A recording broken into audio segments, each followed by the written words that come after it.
வணக்கம். இன்னைக்கு உடுப்பி ஸ்பெஷல் அவல் கேசரி எப்படி பண்ணுறதுன்னு பார்க்கலாம். இது கிருஷ்ண ஜெயந்திக்கு கண்டிப்பாக சாமிக்கு நெய்வேத்தியமாக வைப்போங்க.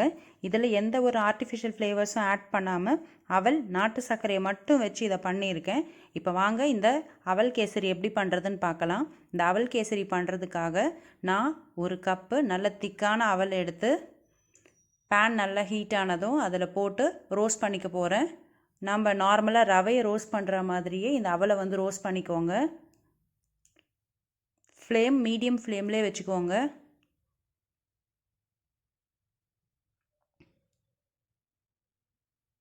இப்போ இது ரோஸ்ட் ஆகிடுச்சு. இதை நாம் ஒரு பிளேட்டில் ட்ரான்ஸ்ஃபர் பண்ணிக்கலாம். ட்ரான்ஸ்ஃபர் பண்ணிவிட்டு அதே பேனில் நான் 2 ஸ்பூன் நெய் ஊற்றி அதில் முந்திரி பருப்பு போட்டு அதையும் நல்லா ரோஸ்ட் பண்ணிக்கிறேன்.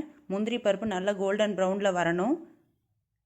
இப்போ இது பாதி உங்களுக்கு ரோஸ்ட் ஆகும்போதே நம்ம இதில் கொஞ்சம் திராட்சையை சேர்த்துடலாம். இது 2 ரோஸ்ட் ஆகிடுச்சு. இப்போ இதையும் ஒரு பிளேட்டில் நம்ம ட்ரான்ஸ்ஃபர் பண்ணிக்கலாம்.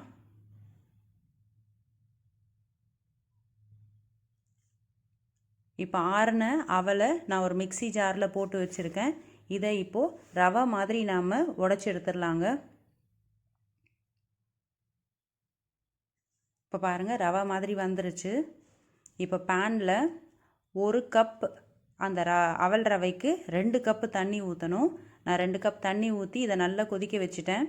கொதிக்கிற ஸ்டேஜில் இதில் கொஞ்சமாக சால்ட் ஆட் பண்ணிக்கோங்க. உப்பு போட்டால் தான் ஸ்வீட் நல்லா தூக்கலாக இருக்கும். இப்போது நாம் பொடி பண்ண அவல் ரவையை இதில் சேர்த்து நல்லா மிக்ஸ் பண்ணிக்கலாம். கட்டி இல்லாமல் நல்லா மிக்ஸ் பண்ணிக்கணும்.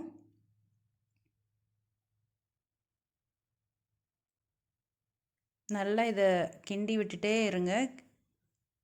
அந்த தண்ணி எல்லாம் அப்சர்வ் ஆகும். அந்த ஸ்டேஜில் 1 கப் நாட்டு சர்க்கரையை நாம் சேர்த்துக்கலாம். நீங்கள் வேணும்னா ஒயிட் சுகர் கூட நீங்கள் இதில் ஆட் பண்ணிக்கலாம். ஒயிட் சுகர் போட்டால் உங்களுக்கு கலர் சேஞ்ச் ஆகாது. அப்போ நம்ம கேசரி பவுடர் ஆட் பண்ணுற மாதிரி ஆகிடும்.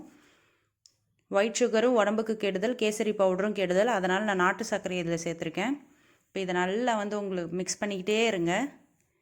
இந்த ஸ்டேஜ் வரும்போது 2 ஸ்பூன் நெய் ஊற்றிக்கலாம். நெய் ஊற்றி மறுபடியும் இதை நல்லா மிக்ஸ் பண்ணுங்கள். மிக்ஸ் பண்ணதுக்கப்புறமா ஒரு பிஞ்ச் ஏலக்காய் பவுடர். இப்போ இதையும் நல்லா மிக்ஸ் பண்ணுங்கள். மிக்ஸ் பண்ணும்போதே அந்த நெய் ஃபுல்லாக உங்களுக்கு இலகி வரும். அந்த ஸ்டேஜில் நாம் வறுத்து வச்சுருக்க முந்திரி திராட்சையை இப்போ சேர்த்துக்கலாம். இப்போ இதை நல்லா மிக்ஸ் பண்ணிவிட்டு இப்போ பாருங்கள், நம்மளோட அவல் கேசரி ரெடி. இதை நீங்களும் வீட்டில் செஞ்சு பாருங்கள். செஞ்சு பார்த்துட்டு உங்களுக்கு இந்த வீடியோ பிடிச்சிருந்தா லைக் பண்ணுங்கள், ஷேர் பண்ணுங்கள், சப்ஸ்கிரைப் பண்ணுங்கள். மறக்காமல் பக்கத்தில் இருக்க பெல் பட்டனை கிளிக் பண்ணுங்கள். தேங்க்யூ.